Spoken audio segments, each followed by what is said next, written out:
Finally শুরু করতে চলেছি আমাদের পায়ে হেঁটে দার্জিলিং ঘোরার গল্প। আমাদের নর্থ বেঙ্গল সিরিজের ৪র্থ এপিসোড আর দার্জিলিংয়ে কাটানো ২য় দিন।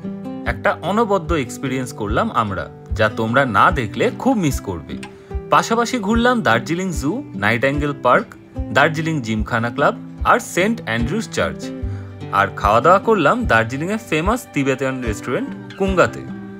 আর বাঙালি হয়ে এবারে নববর্ষ কাটালাম দার্জিলিংয়ে থেকে। আর দার্জিলিং শহর কেমন করে তাদের গোর্খা নববর্ষ উৎসব পালন করলো সেটাও তুলে ধরবো এই ভিডিওতেই। চলো তাহলে শুরু করি আজকের স্টোরি। আর তোমাদের সকলকে জানাই welcome to the Bong couple stories. Good morning. আজকে দার্জিলিংয়ে আমাদের সেকেন্ড ডে। কালকে পৌশালী পায়ে খুব ব্যথা হয়েছিল হাঁটাহাঁটি করে, এই জন্য আমরা তখন হোটেলে ফিরে গিয়েছিলাম। হোটেলে ফিরে যাওয়ার পর আর বেরোনো হয়নি। আমরা ওখান থেকেই রাত্রে রাইস আর চিলি চিকেন অর্ডার করে খেয়ে নিয়েছিলাম। এখন সকালবেলা বেরিয়ে পড়েছি আমরা সবাই মিলে। বেরিয়ে এখন যাচ্ছি কিছু একটা ব্রেকফাস্ট করব। দেখি কোথায় ব্রেকফাস্ট করা যায়। চলুন আপনাদেরকে নিয়ে যাচ্ছি, আর কী কী ব্রেকফাস্ট করব সেটাও আপনাদেরকে দেখাবো। একদম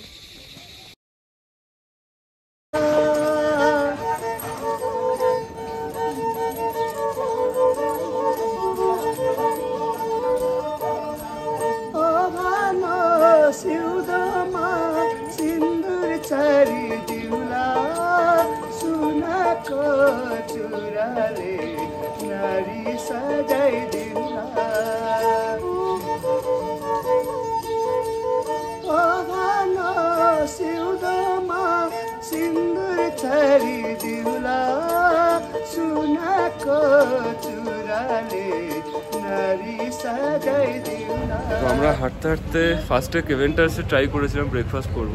ওখানে মোটামুটি ৩০-৪০ জনের লাইন রয়েছে, রাস্তা অবধি লাইন রয়েছে। তো ওটা আমরা ক্যান্সেল করলাম। এখন চলে এসেছি কুঙ্গার সামনে। তো কুঙ্গা থেকে আমরা ব্রেকফাস্ট করে নেব, পরে আমরা কেভেন্টার্সে গিয়ে খাবো, সেটা আপনাদেরকে দেখাবো। তো এখন একটু লাইনে দাঁড়িয়েছি, টেবিল খালি নেই। তো টেবিল খালি হলে আমাদেরকে ডাকবে, আমরা তখন ভেতরে যাব। আর কি কি অর্ডার করছি, কি কি খাবো, সব কিছু আপনাদেরকে দেখাচ্ছি। এই হলো কুঙ্গা রেস্টুরেন্ট, আর এই হলো কুঙ্গা রেস্টুরেন্টের মেনু কার্ড। তোমরা যারা দেখতে চাও তারা ভিডিওটা একটু পজ করে মেনু কার্ডটা ভালো করে দেখে নাও। রেস্টুরেন্টের ভিতর ঢুকে আমরা যে যার মতো টেবিল চেয়ার দখল করে বসে পড়লাম। আচ্ছা, এবার তোমাদেরকে একটু বলি এখানে অর্ডার দেওয়ার সিস্টেমটা। তোমরা যারা যারা যে আইটেমগুলো খেতে চাও বা অর্ডার দিতে চাও, ওরা একটা কাগজ পেন দিয়ে যাবে এসে টেবিলে। সেখানে পটাপট তোমাদেরকে সেই আইটেমগুলো লিখে দিতে হবে, ওরা সেগুলো বানিয়ে দিয়ে যাবে টেবিলে এসে।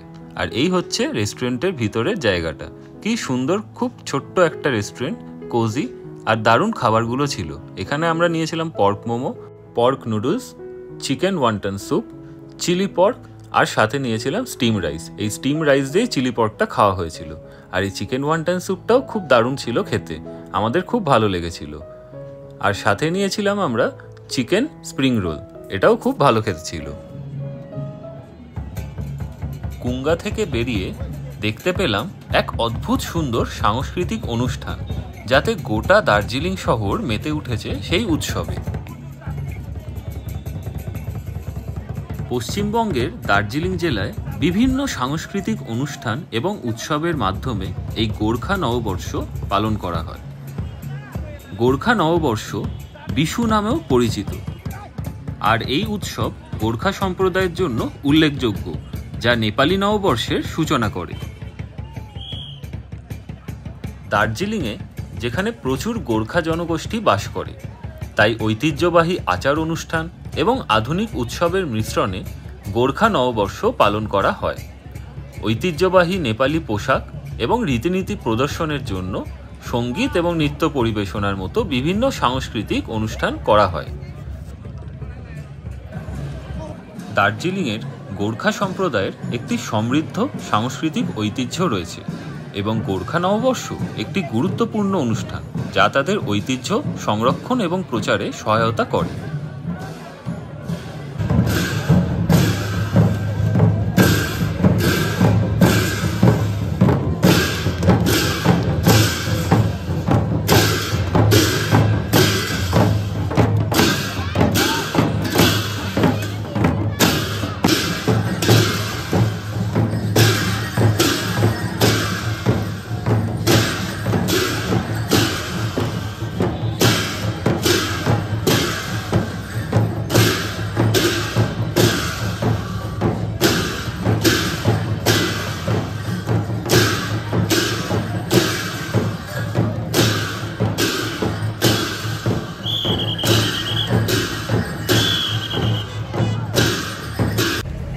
আমাদের কুঙ্গাতে ব্রেকফাস্ট হয়ে গেল।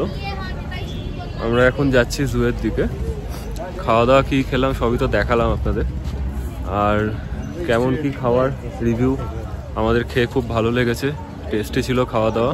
আপনারা যারা যারা আসবেন অবশ্যই কুঙ্গায় খাবার ট্রাই করবেন, রেকমেন্ড করছি আপনাদের জন্য। আপনারা অবশ্যই জানেন কুঙ্গার কতটা ফেমাস দার্জিলিংয়ে। জাস্ট আমরা হেঁটে হেঁটে এখন জু যাচ্ছি। আমরা সাইট সিনের জন্য কোনো গাড়ি বুক করিনি, পুরোটাই পায়ে হেঁটেই ঘুরবো। তো জু ছাড়া আর কোথায় কোথায় যাবো সেগুলো আপনাদেরকে দেখাবো, তো দেখতে থাকুন।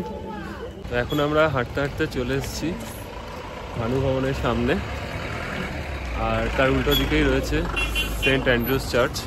আপনাদের দেখাচ্ছি। তো পুরো ম্যাল মার্কেটের যে সমস্ত স্ট্রিট ফুডের দোকান বা মার্কেটে রাস্তার ধারে যে দোকানগুলো ছিল জামা কাপড়ের, সেগুলো সব এখন এইখানে শিফট হয়ে গেছে।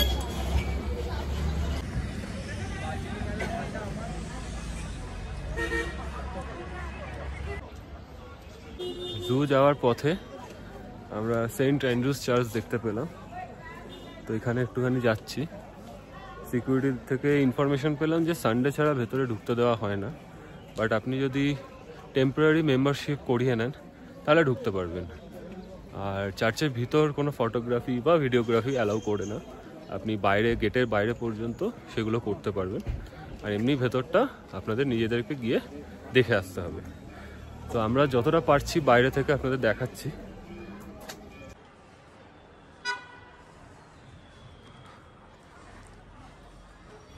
তো ভিতরেই হাঁটতে হাঁটতে দেখতে পেলাম দার্জিলিং জিমখানা ক্লাব। এখানে যারা মেম্বার তারাই প্রবেশ করতে পারে, যারা মেম্বার নয় তাদেরকে অ্যালাউ করে না ভিতরে। তো আপনাদের বাইরে থেকে একটু দেখাচ্ছি ক্লাবটা কীরকম। তো এই হচ্ছে চার্চের গেট, যথারীতি বন্ধ, তবু আমরা সামনাসামনি এসে আপনাদেরকে দেখাচ্ছি।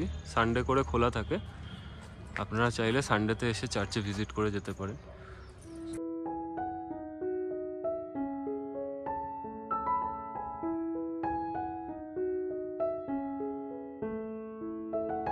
তো জু যাওয়ার পথে আমাদের পড়লো নাইটেঙ্গেল পার্ক, তো সেটা আগে একটু দেখে নিচ্ছি, আপনাদেরকেও দেখাচ্ছি।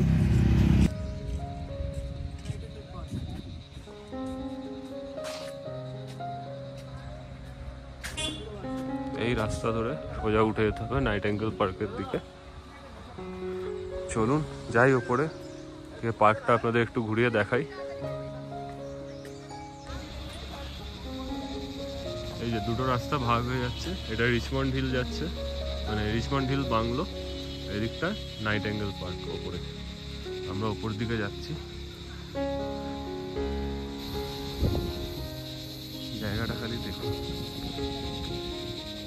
শান্তির জায়গা। ওই যে দূরে পার্কের বোর্ড, ওখানটা অব্দি যাবো। এই দেখুন নাইটেঙ্গেল পার্কের গেট অব্দি আমরা পৌঁছে গেছি। এখান দিয়ে এন্ট্রান্স স্ট্রবেরি নাইটেঙ্গেল পার্ক।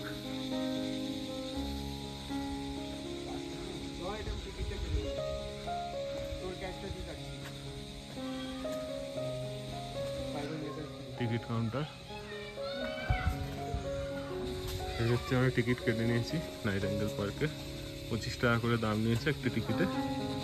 তো এই দিক দিয়ে হচ্ছে এন্ট্রান্স, এখান দিয়ে আমরা ঢুকবো।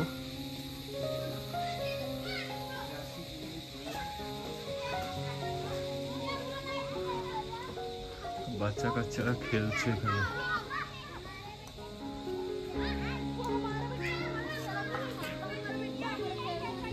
বিশাল বড় পার্ক। ব্রিটিশরা যখন ভারত শাসন করছিল তখন এটি স্যার টমাস টার্টনের বাংলোর ব্যক্তিগত উঠোন ছিল। 1934 সালে একটি ভূমিকম্পের কারণে সম্পূর্ণরূপে এটি ধ্বংস হয়ে যায়। তারপর এটি আবার পুনর্নির্মাণ করা হয় এবং জনসাধারণের জন্য আবার চালু করা হয়। এই পার্কটির সময় হচ্ছে সকাল 8টা থেকে রাত্রির 8টা পর্যন্ত।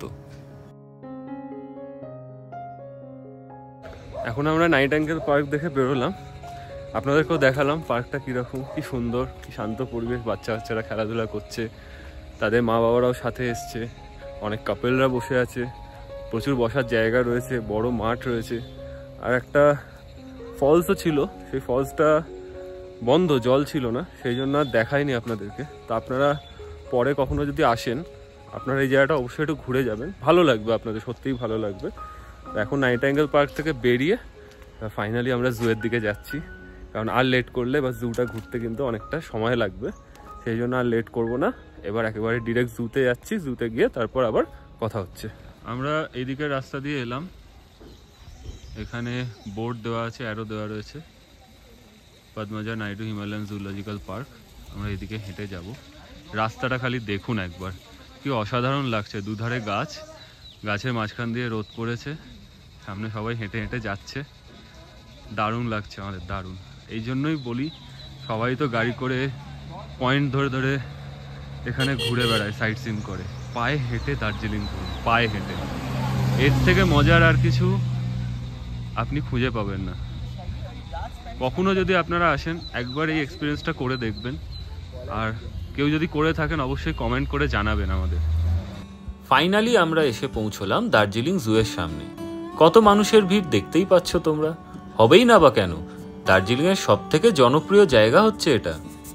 1958 সালের 14ই আগস্ট পশ্চিমবঙ্গ গভর্নমেন্টের শিক্ষা বিভাগের হিমালয়ান প্রাণীজগৎ অধ্যয়ন ও সংরক্ষণের লক্ষ্য নিয়ে দার্জিলিংয়ের বারছিলপাড়ায় একটি চিড়িয়াখানা প্রতিষ্ঠিত হয়েছিল।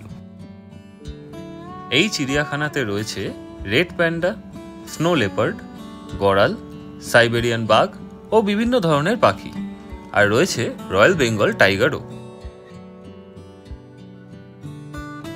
1972 সালের জানুয়ারিতে এই চিড়িয়াখানার রক্ষণাবেক্ষণের ব্যয় কেন্দ্র এবং রাজ্য সরকার ভাগ করে নেবে, তার একটা চুক্তি হয়েছিল। আর 1975 সালে পার্কটির নতুন নামকরণ করা হয়, যখন ভারতের প্রধানমন্ত্রী ইন্দিরা গান্ধী পার্কটি পরিদর্শন করতে এসেছিলেন। পদ্মজা নাইডুর স্মৃতিতে উৎসর্গ করে এই দার্জিলিং জুয়ের নাম পরিবর্তন করে রাখা হয়েছিল Padmaja Naidu Himalayan zoological park.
হাঁটতে হাঁটতে আমরা চলে এসেছি এখন হিমালয়ান মাউন্টেনিয়ারিং ইনস্টিটিউটের সামনে। এই হচ্ছে হিমালয়ান মাউন্টেনিয়ারিং ইনস্টিটিউটের গেট।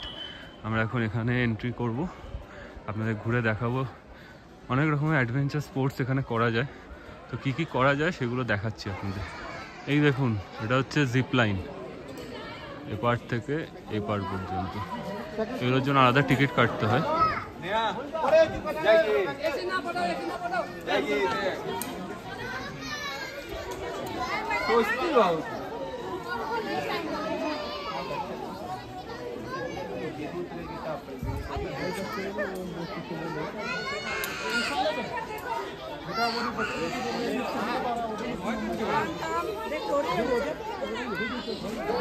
এই হচ্ছে টিকিট কাউন্টার, এখান থেকে টিকিট কেটে এই অ্যাডভেঞ্চার স্পোর্টসগুলো আপনারা করতে পারবেন।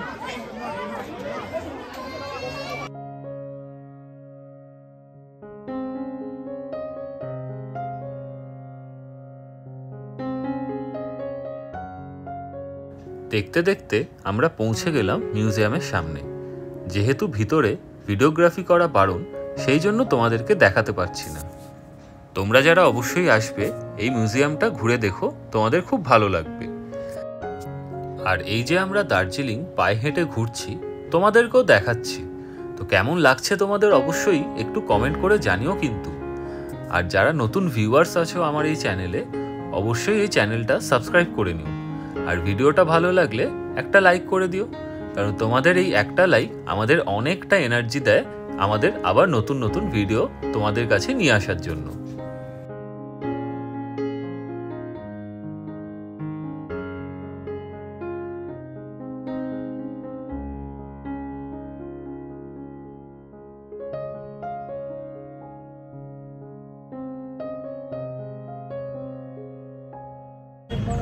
আমরা এখন দার্জিলিং জু দেখে বেরোলাম, আপনাদেরকেও দেখালাম অনেক অ্যানিমালস, বাট একটাই খারাপ লাগছে যে ব্ল্যাক প্যান্থার মারা গেছে, তো সেই জায়গায় এখন নতুন কাউকে আনেনি, ওই সেলটা খালি ছিল, আপনাদের দেখাতে পারলাম না। বাকি যাদের যাদের সাথে দেখা হলো আপনাদেরকে দেখালাম। আরও অনেক অ্যানিমালস আছে, সবটা কভার করা যায়নি, সবটা কভার করতে গেলে ভিডিওটা অনেক বড় হয়ে যেত। তো আপনারা নিজেরা আসবেন, সে ভালো করে সময় নিয়ে ঘুরে দেখবেন, আর কেমন লাগলো অবশ্যই কমেন্ট করে জানান। নেক্সট আমরা সবার পক্ষে তো পায়ে হেঁটে ঘোরাটা সম্ভব নয়, তো যারা পারবেন না তারা অবশ্যই শেয়ার কার করতে পারে, বা যদি গাড়ি ভাড়া করে নেন খুব ভালো। এখন আমরা যাচ্ছি দার্জিলিং সেমেট্রিতে, এখান থেকে 2-3 মিনিট লাগবে হেঁটে, তো ওখানে গিয়ে আপনাদের দেখাচ্ছি।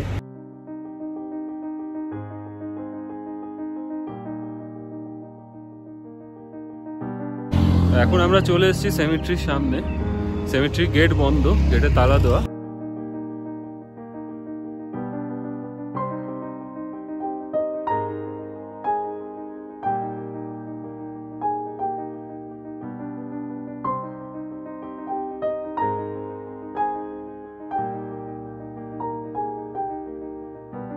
এখন আমরা দাঁড়িয়ে আছি দার্জিলিং এর ওল্ড সেমেট্রির কাছে। এই গেটটা এখানে বন্ধ আছে, নাহলে আপনাদের দেখাতাম। আমাদের এই দার্জিলিং শহরের যে আবিষ্কর্তা, মেনলি যে কলম্বাস, তার সমাধি এখানে রয়েছে, জর্জ উইলস এলমার লয়েড। তিনি 1832 সালে এই দার্জিলিং শহরে এসেছিলেন সিকিমের রাজার সাথে এখানকার লিজ সংক্রান্ত ডিল করবার জন্য। তিনি মারা যান 1865 সালে। এখানেই তার সমাধি রয়েছে। আপনারা যদি আসেন এখানে দার্জিলিং পায়ে হেঁটে ঘুরে, তো অবশ্যই এখানে একবার ভিজিট করে যাবেন, আপনাদের খুব ভালো লাগবে।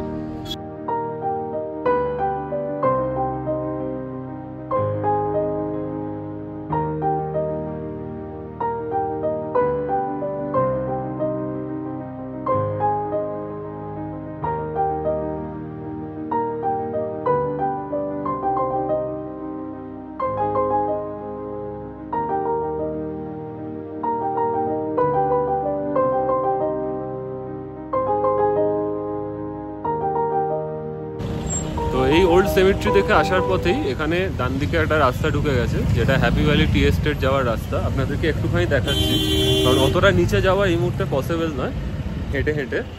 আপনাদেরকে আমি একটু নিচে নেমে ওপর থেকে চা বাগানটা একটু দেখিয়ে দিচ্ছি। আপনারা যদি আসেন এইখানে কখনো, আপনারা অবশ্যই এই টি এস্টেটটা ঘুরে যেতে পারবেন। নিচে টি ফ্যাক্টরিও আছে, আপনারা চাইলে সেটাও ভিজিট করতে পারবেন। আপনাদের ওপর থেকে একটু ভিউটা দেখাচ্ছি, দেখুন পুরোটাই চা বাগান, বিস্তীর্ণ এলাকা জুড়ে চা বাগান।